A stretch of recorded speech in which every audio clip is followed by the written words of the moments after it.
For this vlog, magluluto tayo ng chicken breast with bell peppers.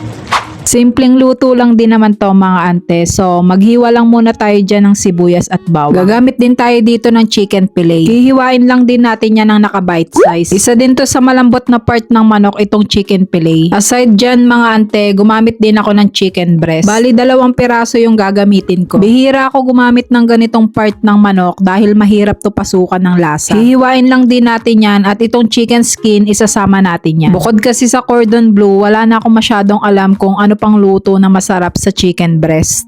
Proceed na tayo sa next step. Maghihiwa naman tayo dito ng bell peppers. Kahit anong kulay pa yan ng bell peppers, pwede nyo gamitin sa luto na to. Maglalagay at magpapainit na tayo dyan ng mantika. Magigisa na tayo dyan ng bawang at sibuyas. Next naman dyan is ibuhos na natin yung ating chicken breast. Maglalagay na din ako dyan ng paminta at konting patis. Hahaluin ko lang din yan ng very light at tatakpan. Next naman nating